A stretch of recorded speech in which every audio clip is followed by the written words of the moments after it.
Okay, well, thank you all very much for coming up here tonight, first off. These public program nights are incredibly important, and your contribution and what you do just by coming up here and being a part of this night is incredibly important. So before we get into anything else, thank you for doing that. I really appreciate it. My name is Eric. I am a volunteer up here on the mountain. I have been for a long time. My father brought me up here for the first time when I was about this big. I was about 6 months old. I was a pretty big baby, so I was probably like that big. And like my father, I have a deep love and appreciation for the history and the science of this incredibly important place. This is the Lick Observatory, and I'd like to take you all on a journey through time as we kind of explore its building, its innovation, and where it is going to be going in the future today. So that's what I've got prepared for you folks. And then after today's talk, if anyone would like to stick around, I know it's a little bit late, and I will be as timely as possible so we can keep it to 1 hour and get you all home at a reasonable hour. But if you do want to stick around, ask any questions, I will be free and available after the talk to do that. But let's go ahead and get started. And of course, we have to really begin with this man here. This is James Lick. James Lick was California's original millionaire. And he gave a very important gift to that adopted home of California. And that is this institution, that telescope down at the end of the hall there, the 36-inch Great Lick refractor. And if it wasn't for him and a series of events within his life, this observatory would have never existed. And quite possibly, this golden age of astronomy that we live in may have been delayed for many decades because of the really important first steps that happened up here on this mountain. And so we're going to begin our talk talking about how it kind of originally became a gift to the people of California and then transformed into this amazing observatory that you folks are here with.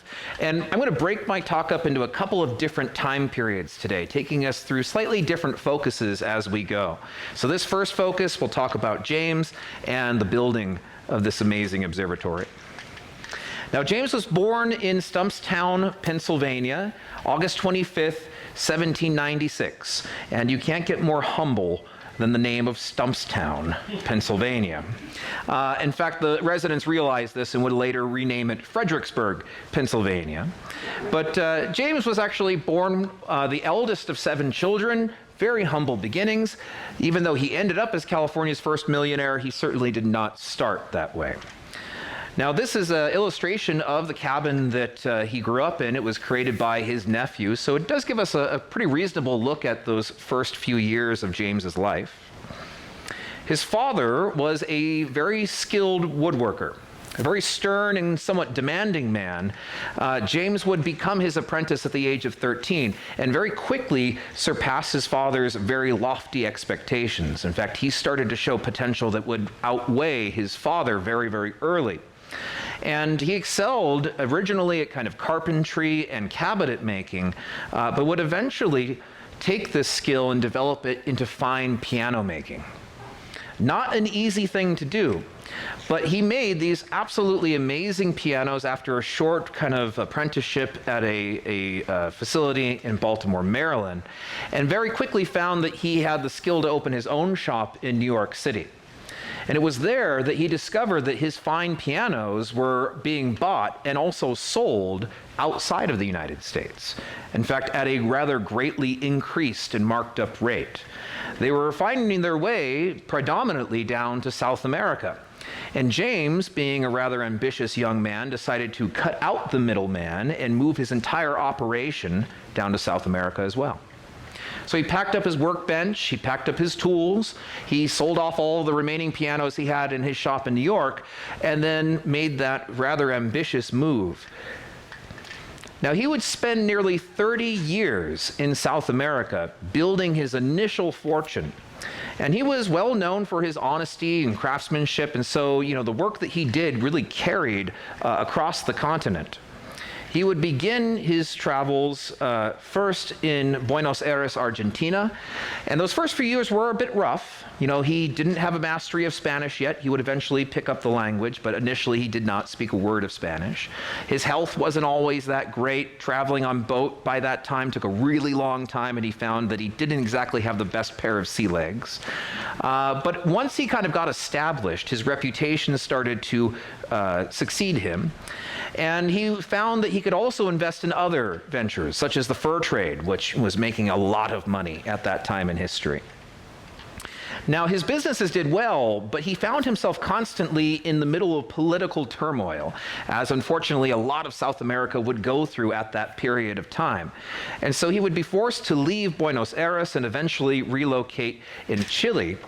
But he wouldn't be able to stay there for very long either, as there would be another coup in that country, an overthrow of their government, forcing him instead to relocate to his final location in South America, Lima, Peru. This is where he would spend the majority of his time, and where he would further kind of expand his wealth. But James was a very interesting person. He came from very humble beginnings, and he never abandoned that. He never terribly felt comfortable around the upper class, so to speak. Right?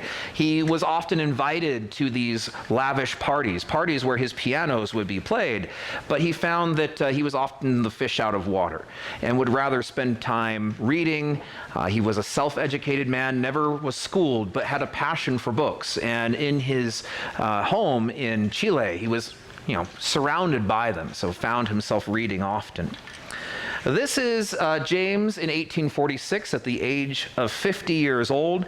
Here, a very prosperous man, done very well for himself, but he was following news back home very closely, and he wanted to eventually make his return to the United States. But rather than coming back to the East Coast where he was born, he was looking to the new fledgling West Coast of the United States. Following the Mexican-American War very closely, which took place in 1846 to 1847, he decided that he was going to take this opportunity to sell off all of his remaining property, finish all of his contracts, and even before the war was finished, he had decided that America was going to win, and he was going to move back and set up shop on the West Coast. And he had a pretty good eye for what was to come and managed to do exactly that. He was delayed, of course, because of the war itself. In fact, many of the people who worked on his pianos were off fighting in that war. They found themselves as labor in Peru, but then eventually went back home to fight. But he managed to finish those last contracts entirely himself. He just decided he would just do the pianos. They were a little delayed, no problem. And he would now make his triumphant return, a wealthy man. And so he would arrive in San Francisco in January of 1848. Thank you. We have some people who went to school here in California and obviously took some gold rush history, because you know what was going to happen a short time after that. In fact, just a few short weeks after James arrived here in San Francisco Harbor, gold was discovered at Sutter's Mill in California. And even before he knew that, he saw this as a beautiful natural harbor. This was going to be a place of business and commerce. And so he immediately started buying up as many lots as he possibly could. He arrived with a rather large amount of $30,000 in Peruvian gold, which he had in an enormous chest, and was pretty much handing it out. And people thought he was completely nuts. And so they were happy and willing to sell at whatever price they decided on. By mid-March, he had 37 lots of San Francisco, and he was ready to sell it to all those pioneering 49ers who would make their way out here. Of course, sell it at a rather greatly inflated rate. And almost overnight, just as San Francisco exploded in size, James's wealth did as well. Here's a picture of San Francisco just 10 years later. It had now swelled to a population of 20,000, which only took 2 years to do. And James was instantly wealthy. Now, James also invested heavily in orchard land, which eventually, that Silicon Valley down there, originally not known as that, originally known as the Valley of Heart's Delight.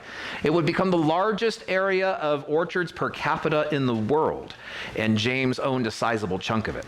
He would feed those hungry people of San Francisco and expand his wealth yet again, enough to build a fine mansion in El Viso, just in the northern portion of Santa Clara County. The home, however, remained largely unfurnished. James spent a lot of time working on it himself, doing a lot of the actual woodwork inside. It was almost more of a hobby to him, though, because, again, he preferred to have his humble beginnings resonate throughout his entire life. And so you would find that most of the time, dried fruit would be laid across the floors throughout the mansion. And when he was sleeping, he slept on a rather luxurious piano crate that had a hard mattress placed on top. Can't make this stuff up. However, he still had this eye for luxury, even if he didn't really want to participate with it. And so he built the finest hotel west of the Mississippi, the Great Lick House. He built it right here in San Francisco. Very unfortunately, it would not survive the 1906 San Francisco earthquake, along with the majority of San Francisco. But he did a lot of the actual woodwork on its fine ballroom floor himself, getting down on his hands and knees along with the hired laborers, doing the work that he loved so very much. Pop quiz for my Bay Area folks. Anyone know what this is? Yeah, exactly. Conservatory of Flowers at Golden Gate Park. It was almost the Conservatory of Flowers of San Jose. This was originally purchased by James Lick as a kit that was meant to be assembled, and it would be assembled in San Jose if it hadn't been for a rather unfavorable Mercury News article. You see, James, not in his mansion, but preferred to live here in San Jose in his homestead. He would eventually move everything there, including his entire orchard in El Viso. He'd actually uproot every single tree and replant it back down here in San Jose.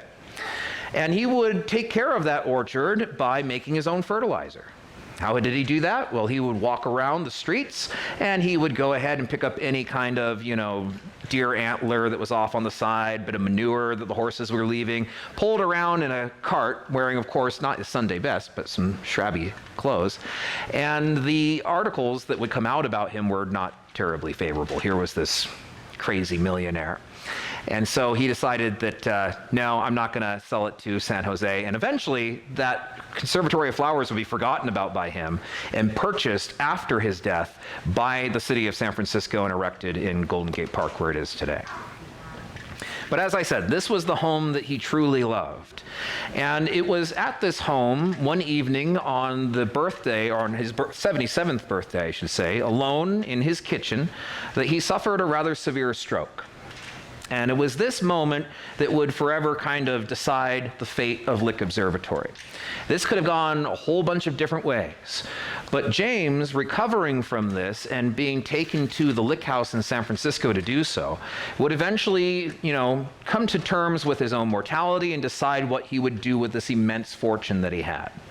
And other people were quite well aware that he was very wealthy and very sick, and so he had a lot of visitors during that time. And there were a lot of ideas about what to do with his money. One of his initial ideas was to build an enormous statue of his parents right at the birth of Golden Gate Harbor. So right where the Golden Gate Bridge is now, essentially. Thankfully, he was talked out of that idea. Instead, he had a passing relationship with two very important men in the world of astronomy. And that is George Madeira, who was rather a humble, amateur astronomer, so James actually really appreciated him on several levels, and kind of California's first astronomer, if you will. And George Davidson, who was the president of the Academy of Sciences in San Francisco. Both of these men over the years had had interactions with Lick, but it was really Madeira's interaction where he brought his refractor, his small refracting telescope, to James's farm, his homestead in San Jose, and set it up for him, that we think really kind of caught James's attention around astronomy. He was learned, right? He had learned himself. He had taught himself. So he knew of astronomy already, but it was George who really gave him the view to see it in person. And so both of these men would suggest to James in those last few years, let's take some of that money and let's build the world's largest telescope. Thankfully, Davidson was also a bit of a visionary, and he knew that the amount of money that was here could be used to do something that had never been done before. And that is to build a telescope as a permanent location on a mountaintop. Now that seems kind of crazy today because you think of places like Mauna Kea, right, where it's up on the mountains and it's up above the clouds. And of course, all observatories must be built there. But before the Lick Observatory, they were always built near universities, down much lower in elevation, and usually near large cities, where eventually, as those cities would continue to expand and grow, their light pollution and air pollution would become a major problem. But Davidson had that vision. He knew that if we could build up on a mountain, be up above that atmosphere and further away from those city lights, they could do some really amazing work. And so work would begin on Mount Hamilton Road in 1876. With a work crew of 150 men, they started right away. And it was a very difficult process. Very unfortunately, there was a lot of abuse of the Chinese migrant labor that was being used to build this road. Not uncommon at all at that time, but so terrible that Santa Clara County actually had to come in and finish the work. So it was already of a magnitude worse than what you would typically see. Thankfully, working conditions improved. The workers themselves were able to work more freely and more happily. And in less than 1 year, this road was able to be finished.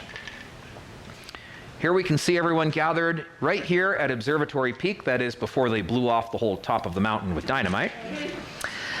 And unfortunately, though, James would never live long enough to see his beautiful monument constructed. Because the same year that the road was completed, James lost his life on October 1st of 1876. So here at the James house is where he finally passed away. And his funeral in San Francisco was massive. I mean, he was a celebrity. He was one of the first celebrities of San Francisco. And he would be buried at the Masonic Cemetery there with people lining the streets. It was a huge affair. But unfortunately, for the next 3 years, work would be stalled on the building of this incredible observatory. You see, James had a son, John. I won't go into too much detail around him. I don't have enough time tonight. But they were estranged, and he would eventually contest the will. And unfortunately, that will would, go in part to him, to John, that is. But those original $700,000 after 3 years of fighting would still be earmarked and be able to be used for the observatory. So it was a win and a loss to, unfortunately, other projects that were, that money was going to be donated to. That $700,000 was not all of James's fortune. There was more, and more of it went out to other organizations within California. Put in charge of building this was a trust, and at its head was Richard S. Floyd. He was a former naval officer, and he would eventually be the one to really make sure that everything got done. He would leave the project as soon as it was finished, but this would take many years before he would be able to retire. Simon Newcomb was America's finest astronomer. Located at the Naval Observatory, the U.S. Naval Observatory, he was selected as its scientific advisor. And this man, Thomas Fraser, not exactly a famous face, but he was a trusted man to James Lick. He was James Lick's foreman. He made sure that everything that James ever wanted built got built, and he would be instrumental in the creation of this building and all of the equipment within. So once they could actually get started working, in 1881, they finished the very first building here on the mountain, and that is that smaller dome down at the north side of the building, the one that now houses the 40-inch nickel reflector. Made of 32,000 bricks, it was the very first scientific instrument that was put into place here, and would also host the very first celebrity, that is the King of Hawaii. He would come up here and look through the beautiful 12-inch Clark refractor that was within. He would even comment later how Hawaii, with a few of its large mountain peaks, should have its own magnificent telescope. And it just so happens that the twin, Keck telescopes are some of the largest telescopes in the world, right up there on Mauna Kea. But originally housed inside was a very modest 12-inch Clark refractor, a beautiful telescope still owned by the observatory and actually kept in the machine shop down in Santa Cruz. My father, who is up here as kind of the primary historian on the mountain here, would love to see the 40-inch replaced back with its original counterpart at some point. But it would remain in its dome and operational up until 1979. And while they were starting to build the rest of the building, some really important things were going on in the world of astronomy. And built alongside that would be some structures that are no longer around today, like this transit house, which housed a small 4-inch telescope. Originally, it would be used for doing precision timing. So, trains and other industries that required, precision time would actually use that based on the observations that were done here at Lick Observatory, and the observatory would make a little extra money as a result of that. But this also coincided with the 1882 transit of Venus, something that only happens once every 130 years, where from our perspective here on Earth, we can see the planet Venus move across the view of the sun. It's not actually on the surface of the sun, of course. It just looks like that from our view here on Earth. And this would not occur again, like I said, for another 130 years, which just so happened to be in 2012, a time when I was working here at Lick Observatory, and I got to see it not unlike those first observers did back in 1882. Now, building this place was a huge job in of itself, and it was incredibly expensive. And so in order to cut down on cost and to make sure that there was a bit of a buffer to that enormous amount of money that was secured, a lot of the brickwork was actually done right here on the mountain. Now, if you had gone out and looked at the sunset earlier, you may have looked down the mountain a short way and seen our helicopter pad, that large concrete pad just a little ways down the mountain. That's the original location for the brickyard. And there's all this great natural clay right up here. And so they were able to produce an enormous amount of bricks very quickly every single day to support the construction. And this really accelerated things. It allowed things to move very quickly. In fact, things moved quickly up until 1884. At that point, almost everything was done. But a big delay was yet again to come. And that was because the world's largest telescope hadn't quite been figured out yet. Building a lens big enough to be the world's largest telescope was a huge undertaking. And they also had to wait until that lens was done before they would actually know what the length of the telescope was going to be. And so the dome wouldn't be able to be constructed until some things had moved along. Now, here's a picture of the lens that is inside, of course, the telescope today, up at the top of the telescope. There you can see Richard S. Floyd, the head of the trust, with that beautiful piece of optics. And it was created by the House Fayel in Paris, well-known glassmakers, but they had a big problem. Charles Fayel, who was the head of the entire family there and the one in charge, was forced into retirement by his rather greedy son. And his son was not nearly as good a glassmaker as his father. And as a result, there would be 18 failed attempts to cast the glass necessary to make this lens. Charles was embarrassed by the disgrace, and he fought to reclaim the company. And once he got back, how many times did it take him to get the lens done? What do you think? Yeah, one time. First time, got it done. If only he had been around, we could have saved a little time, but that's okay. So we got a nice little early Christmas present, and that was here the arrival of the 36-inch lens, and with it, finally work could be begun on the dome itself. But there was something else that needed to happen, and that was James, and according to his wishes, wanted to be buried beneath his telescope. So 11 years after his death, he was exhumed from his grave at the Masonic Cemetery, brought up here, and buried at the very base of the telescope. He holds it up, and he's still here today. Here is a picture of his tomb. He has the distinction as the only man in the world buried beneath a telescope. Yay him, exactly. That is until many years from now, because you see in my will, it very clearly states that my 8-inch Schmidt-Cassegrain going right up above my tombstone there. But you're going to have to wait a really long time for that one. I'm sorry. Now they could finally nail down the details of that dome, and it would be massive. Only the second all-metal observatory dome ever constructed, all 99.5 tons of it. It'd be 71 feet in diameter, 76 feet high, and would have a unique and one-of-a-kind 26-ton elevator floor capable of bringing the observers and their equipment up to the eyepiece regardless of how the telescope was positioned. It would be the ironworks of San Francisco that would be put to the task of building it, and we built from a steel frame with then galvanized steel plating. The pier that would hold this massive telescope would also have to be constructed, and once that was finished and done, the elevator floor could also have its final touches.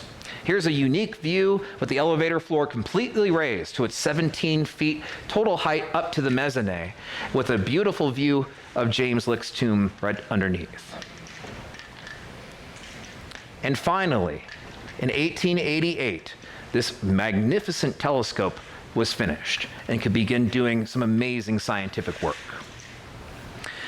But, I think James, if he had lived to see his final project, would have been equally impressed by the fine work that had been done on the building itself as a whole. Remember, he was a master carpenter. And so this room that you're sitting in right now was in fact originally planned as the library and remained as such for quite a long time before it was converted into our lecture hall. Here you see a view of the main hall there as well, and truly no expense was spared in the creation of this beautiful observatory. But James made very clear that this was to be a gift to the people of California, that nobody should be charged admission to come up and look in the building. And that is a tradition that we still continue today. If you come up during our regular operational hours, you do not pay to come in and see this beautiful building.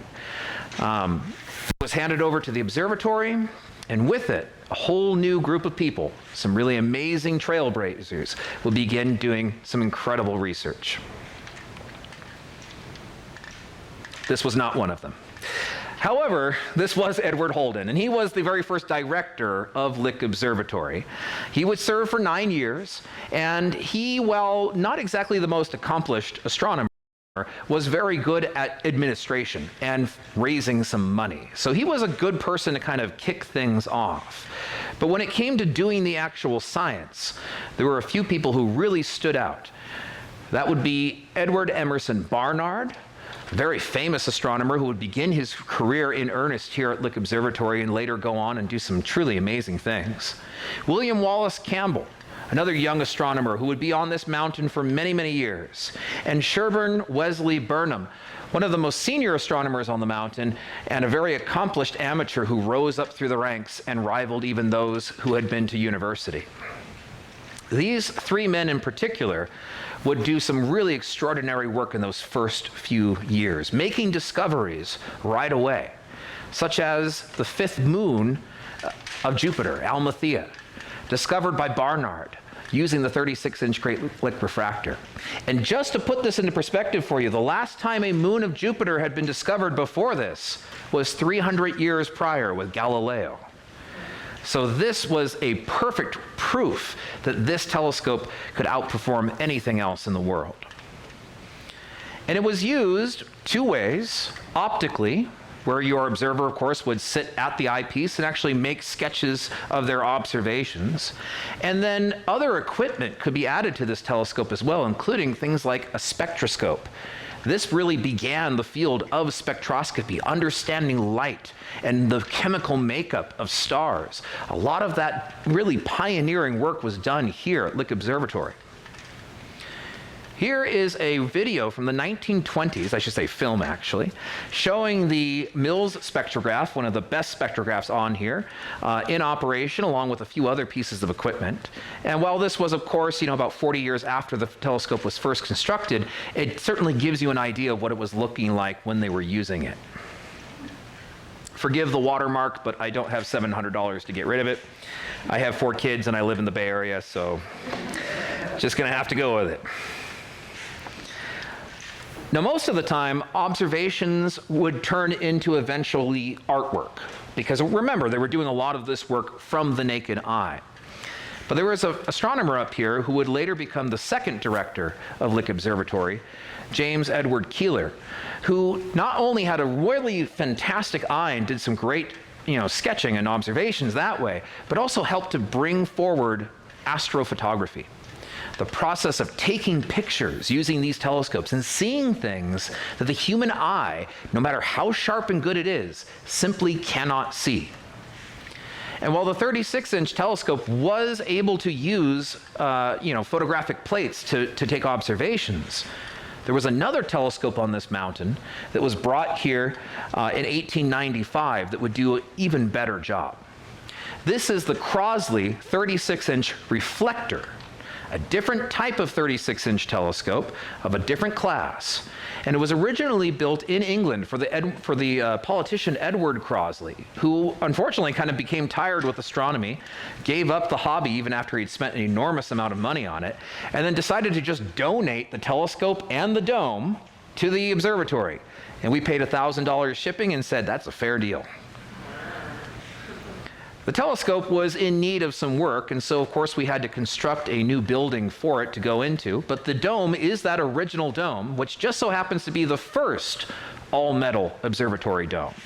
So ironically, we got the first all-metal observatory dome after we had built the second one, but that's just how it worked out. This telescope would be kind of refurbished and put to work right away.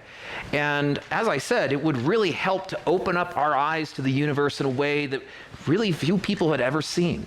The ability to use photography to capture these true stunning images, all of these were taken here at Lick Observatory, to show our universe in a way that no one had seen before. Now, as much as science was going on here, you got to remember, this was also a tourist destination, just as it is today. And the Hotel Vendôme down in San Jose offered a package that allowed you to travel all the way up to the observatory, come on back down, have dinner in their ballroom, and sleep off your long trip. And that trip was long. How many of you did not enjoy the drive up here today? You can be honest, I won't judge you. It's okay, it's okay. Thank you for your honesty. I appreciate it. It took you 6 hours, though, back in the 1880s. And that was just to go up to the top. We're not talking 6 hours round trip. You made it up to the top, and then you had another 6-hour trip after you've had only about an hour to look around up here. So I think you lucked out today, even if you didn't enjoy the ride all that much. And it was done, of course, in horse-drawn wagon, because there were no cars back then. But once you made it to the top, it was a really spectacular sight.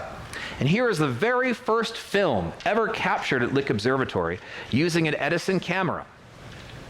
And here you can see the arrival of a coach right up to the coach stop, where the guests would be able to step out and then walk down, so they didn't have to try to navigate out, especially in those enormous Victorian era dresses and all that good stuff.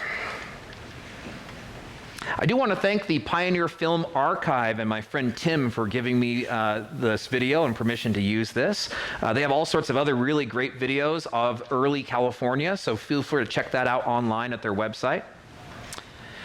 And when you stepped off, if you arrived early enough, there probably wasn't too many people. But this was a popular location, so by midday, you would be accompanied by others. It was worth the wait, though. And if you didn't want to make the trip all the way back home, you could stay at the Smiths Creek Hotel. So just 7 miles from here, you went over a small bridge on your way, that final leg up the road there. There is today, of course, a CAL FIRE station, but back then, there was a luxury hotel and spa. Now, we live in California, and as a result of that, we are accustomed to earthquakes. And our observatory has had its fair share as well.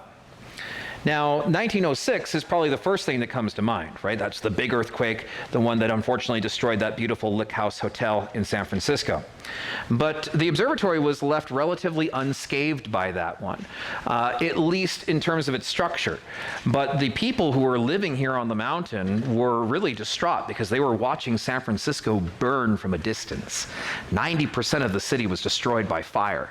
And a few of the astronomers were able to use the 12-inch, which actually allowed them to angle the telescope down far enough on the horizon to watch San Francisco burn from that telescope. Probably the most destructive earthquake up here was July 1st of 1911. And that was an earthquake that was on the Hollister Fault. So down in Halls Valley, just on the north end of Halls Valley. It was close enough to the observatory to cause some pretty serious damage, and you can see the examples here in this photo. It was serious enough that the original brickwork that had been done had to be removed and replaced by that reinforced concrete. And so you can see a rare photograph of that process taking place. Now, it's important to remember that, as difficult as it is to get to Lick Observatory today, and as difficult as it was as a tourist back then, living up here was really challenging too. This was a remote science outpost. But it eventually became a really humble community, and a big contributor to that was the third and perhaps most influential director up here, William Wallace Campbell, who had begun his career here as a young astronomer, but would later spend 30 years in this role. And he would really help to take this remote outpost and turn it into a community. We had a schoolhouse up here for many years that was in operation, up until not that long ago. You'll also find that the Lick Picnic, which is something that still continues today, where the staff come together, it was featured, back then as well. And we even had a 9-hole golf course. That brickyard, now helipad, was also a golf course at one point in its history there. Campbell was a big fan of golf. He often led a tournament every year where he would often take first place. I don't know if people were letting the boss win or if he was just really good, but that is something that's lost to history, I'm afraid. People who lived up here didn't have many opportunities to get down into the valley. They sometimes could catch a ride, but sometimes they just have to walk it. And very few people owned a horse. And so it wasn't until automobiles came along that all of this really changed. Here is a rare video from the 1930s, seeing a trip up the mountain back when it was, a paved road, but not quite as nicely paved as it is today. And this is not that different from the first trip that my father had up here in 1945. After gas rationing had ended in the end of the Second World War, my dad begged my grandfather to bring him up here because he wanted to look through the telescopes, and he's now been up here pretty much every year since then. With the exception of just I think 1 year during the pandemic. That was the first time he had not come up here since 1945. Now, I do want to shift to something of a little bit more of a serious, a little more melancholy event here in Lick Observatory's history, because while a lot of great things have happened, we have also had a few moments of tragedy. And at 7:15 in the evening on May 21st of 1939, an A-17A attack aircraft, not unlike the one pictured in this photograph here, slammed into Lick Observatory, instantly killing Lieutenant Richard F. Lawrence and his mechanic who was on board. Here are some newsreel footage from that very incident itself. And, it was a terrible tragedy that could have been even worse if it hadn't been for the poor seeing conditions that night that very likely contributed to the actual accident itself. There may have been more staff in the building. And it's just a miracle that the fuel that was there in the plane was so low that it wasn't able to really spread and catch fire and burn down the building. So here you can see the point of impact. And this is a view actually just outside where our gift shop is today. In fact, if you go over there and you look on the floor, you'll see on the fine marble, there is one area that has a rather distinct crack.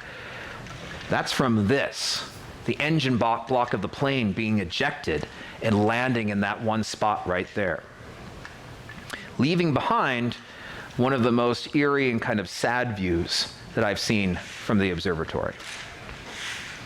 Now, just to kind of bring us back to something maybe a little happier, The 1930s was also a difficult time around the world, right? So this was the height of the Great Depression. War was looming. But in spite of that, the observatory was still able to secure additional funding in order to enhance its scientific capabilities. And so at the height of the Great Depression, $65,000 was gathered to build a new telescope.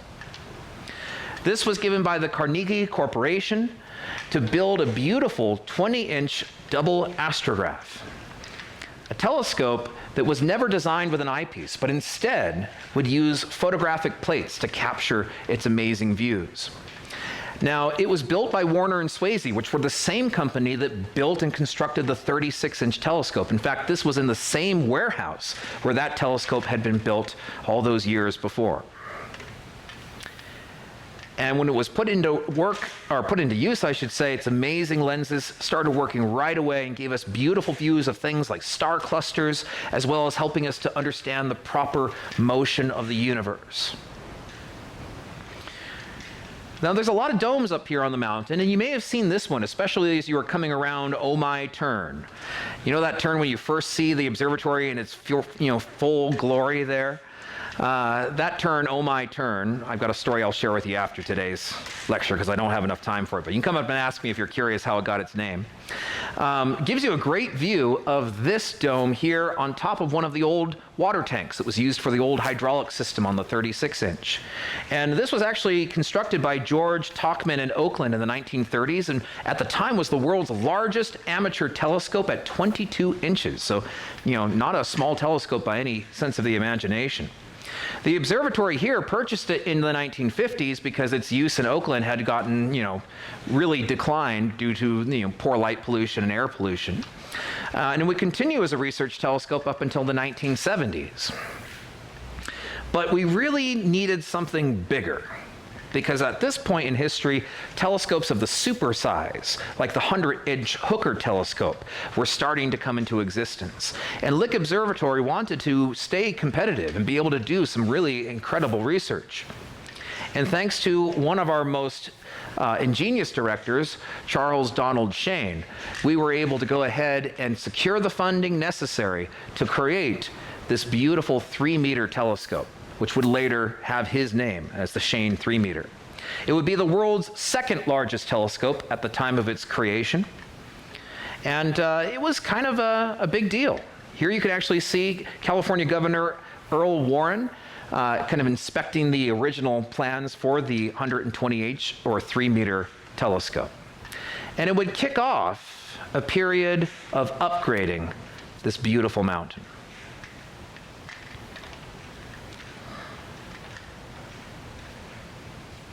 Now, there were a few delays in the construction of the telescope. The original plan was to have it start in 1947, and then eventually the telescope would be completed by 1952. But post-war inflation kind of raised the cost of both materials and labor, and that made things tricky. And so while the original estimate of $1.8 million would raise to $2.2 million, they would do their best to try to get that, done and completed within the time frame that they had set.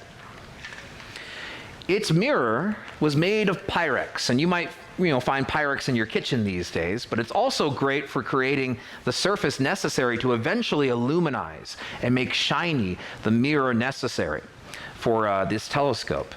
And originally, this was actually a spare part. It was a testing mirror for the 200-inch Hale telescope at Palomar, but we managed to get our hands on it and have it shipped over to us.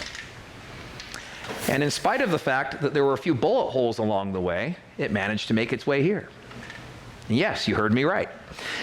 In the large container that was the Pyrex glass was also steel plating beneath that wood, unbeknownst to those who didn't want it constructed. There were some extremists at that time who actually wanted both the 200-inch and any other telescope in that class to be destroyed. And in its way to California, when it eventually arrived to Pasadena, under investigation of the large crate that it was on, they had found that people had been taking pot shots at it as it was making its way here. Nonetheless, it was safe and could begin its kind of difficult and arduous journey up the mountain, taking up the entire road. You did not want to be a tourist on that day. And when it got here, we had to take that piece of Pyrex and we had to really turn it into a mirror. So we put it in an enormous vacuum chamber, a vacuum chamber that's still used today, because this mirror oftentimes needs to be re-illuminized. Well, I shouldn't say oftentimes, but when it does, it's still able to be placed in that same vacuum chamber. In 1959, a few years after that planned opening, the Shane was finally done. And as I said, it would later be renamed in honor of the man who really made it possible for it to be built. Every single clear night of the year, this telescope is in use, and it is the workhorse of this mountain to this day. But it's used a little differently these days than it was back then. In fact, you had to use the eyepiece back then, which was located up at the top of the telescope, where you sat in this nice little booth up at the top there, a little cradle. And of course, these days, all of that's been replaced by CCDs. You know, those little sensors that are in your iPhone there. Some of that first work actually happened here at Lick Observatory, but I am getting ahead of myself a little bit. There was one other big event that preceded those digital detectors, and that was man landing on the moon. So 1969, Apollo 11 lands on the moon. Neil Armstrong and Buzz Aldrin bring along with them not just a flag to plant, but also some amazing scientific instrumentation, including a reflector. And that reflector, placed on the surface of the moon, would be used in conjunction with the 3-meter telescope to measure the exact distance between the Earth and the moon.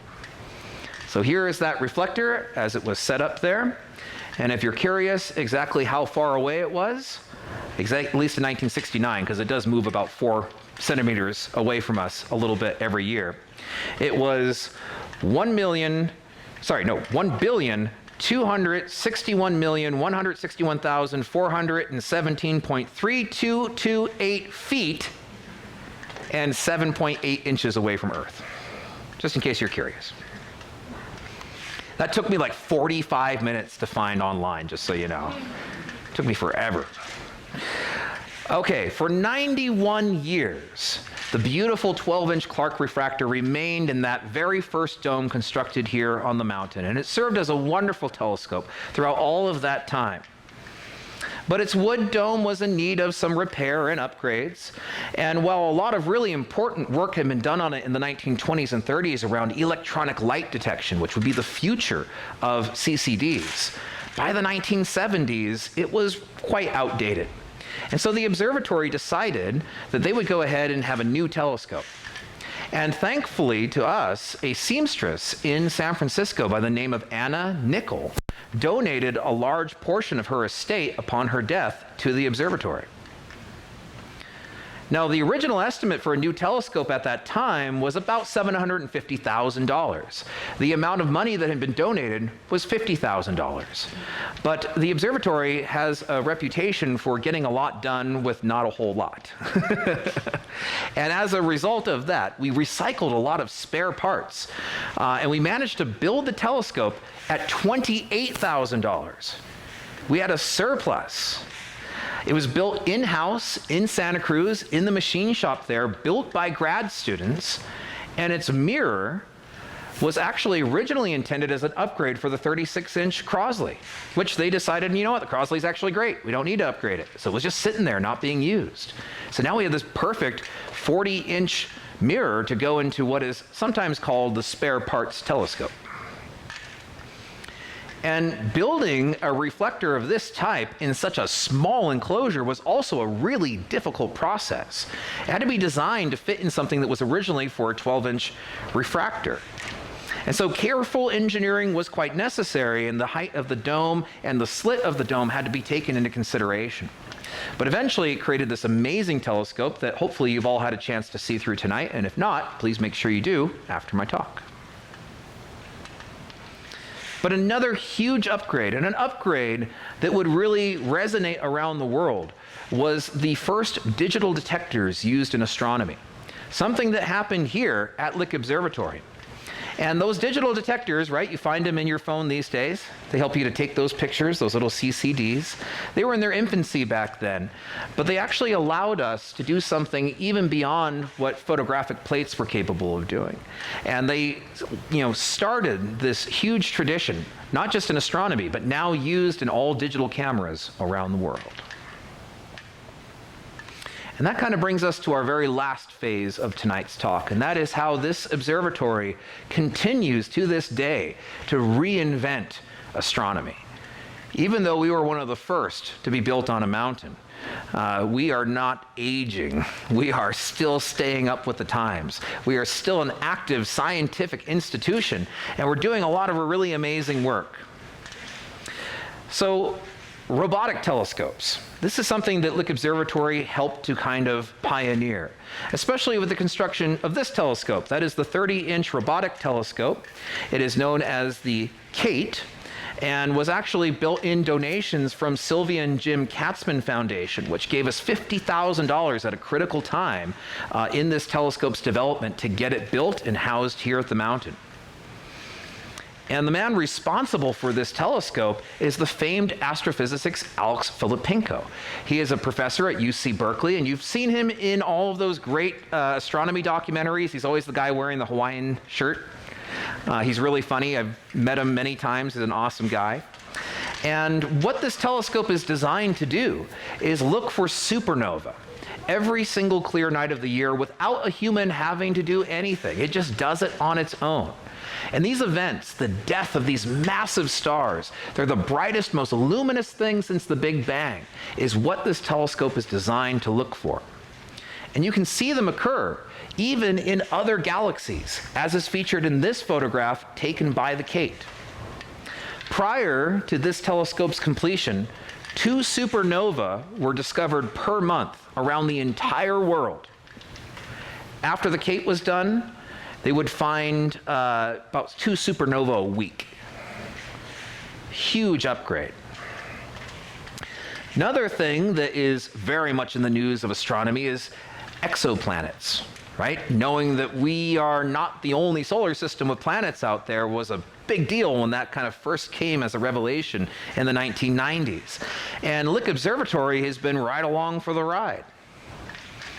In fact, we created this really incredible and very clever telescope called the Automated Planet Finder. And it's another generation of those robotic telescopes that don't need people behind an eyepiece or running the computer. It does it on its own.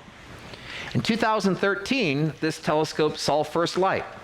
And its unique design allowed for actually a rather large 2.4 meter mirror to be placed in a very small and confined location. I've been in there before. It's kind of like walking through the bowels of a battleship or a submarine. It's kind of cool. And how it discovers these planets around other stars is by looking at the effect that the gravity of those planets has on those stars. This little wobble that happens, as you can see in this greatly simplified animation. But we really help to perfect this process, a process that is used not just by that telescope, but by many planet-finding telescopes now. Now, the very important spectrograph that allows this work to happen was designed by Stephen Voigt, another professor at UC Santa Cruz, and it looks for planets every single clear night of the year. And its ultimate goal, though, is to not find those super huge planets, right, the gas giants, but the little ones, the rocky ones, the ones that could be like Earth. And one day, we might just find one of those, one that matches very closely to our planet itself. And if we were done there, that would be very impressive. But we've had another huge contribution to the world of astronomy that cannot be overstated, and that is adaptive optics. So I'm going to give you a very brief explanation of what this is, but it actually uses lasers to create guide stars that give us the ability to look anywhere we want in the sky and clear it up by de-twinkling the stars. How it was created was in collaboration with Claire Max, professor at UC Santa Cruz, who also worked with Lawrence Livermore Labs.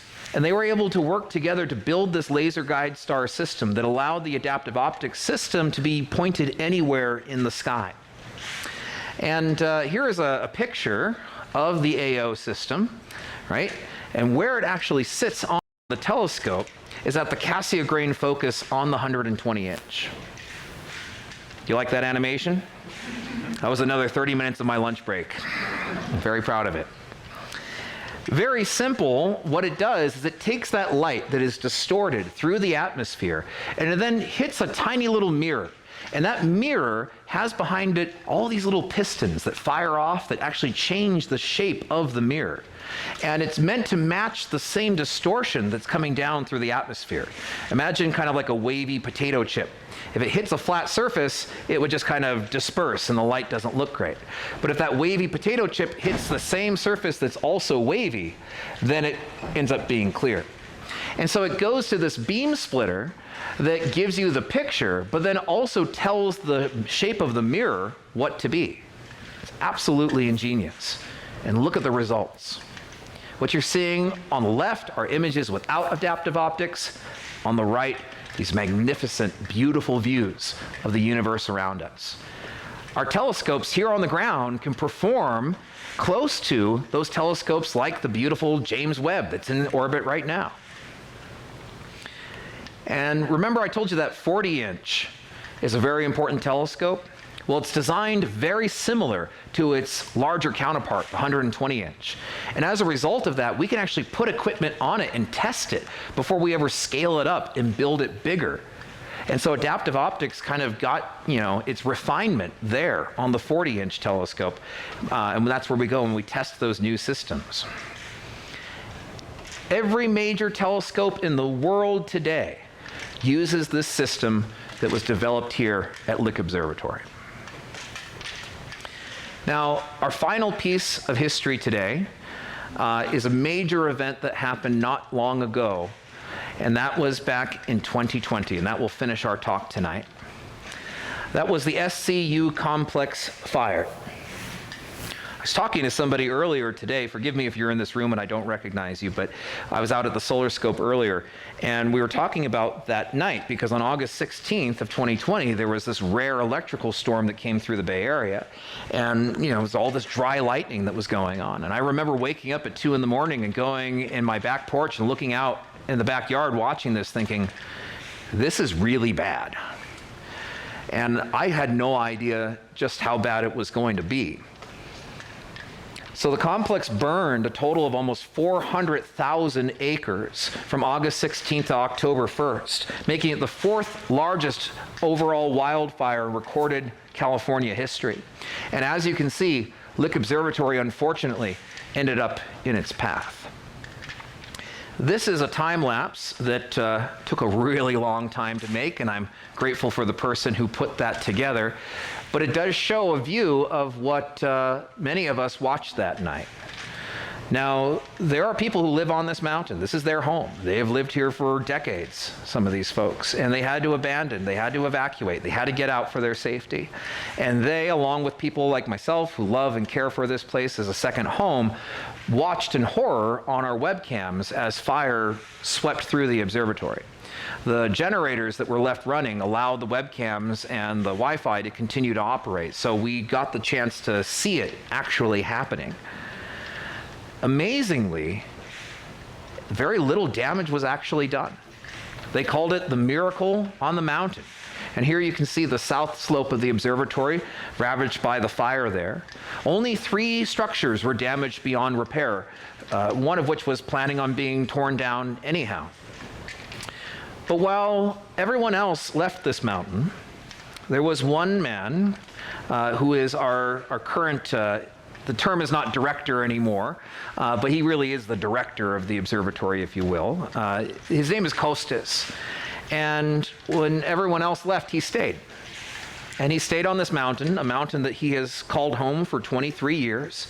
And he directed the CAL FIRE crews where to go. He knew this mountain very, very well. And if it hadn't been for him staying up here, I'm not sure that the damage would have been as minimal. And in a really cruel twist of fate, it was Kostas's house that was one of those structures that was damaged beyond repair. I am happy to report, though, that thanks to money from the Friends of Lick Observatory, kind of our membership program that we have up here, we've been able to get Kostas into a new home here on the mountain and get it furnished for him so he can be comfortable yet again.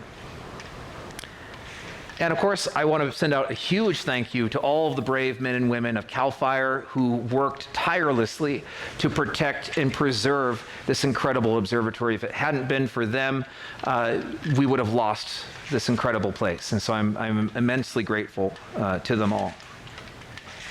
So we're very quickly coming up on an hour, and I know it's late, and I thank you all very much for joining me. I just have a couple last things that I want to say. I want to invite you, of course, all to be a part of our future here, because we aren't done yet. As I said, we are continuing to do amazing work at Lick Observatory. You can be a part of that by becoming a friend of Lick Observatory. And with it, you get all sorts of great perks, including early access to tickets for events like this. So I definitely recommend it for many reasons. And if any of you have a passion for the science and history that are here, join a nice tradition by becoming a volunteer. Come and speak with me afterwards. I help our volunteer coordination team out. I'd be happy to take down your email. My father started the program back in 1997, and it's a proud tradition that we continue. And please thank our volunteers when you see them tonight. None of them get paid for this. Some of them come from as far away as Sacramento to do what they love. And of course, you can always come back and join us for additional events. I need to update this, but you can just go to lickobservatory.org, or I think this will still direct you there if you want to go to ucolick.org. We got other great programs, including our photography nights. So if you want to engage in that age-old tradition of astrophotography here at Lick Observatory, come on up with your camera, and you can do that right up here on the mountain.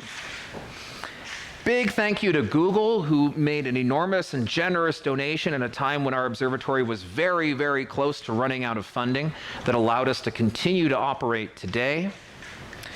And a big thank you to this man. That's my dad. Brought me up here, like I said, when I was that big.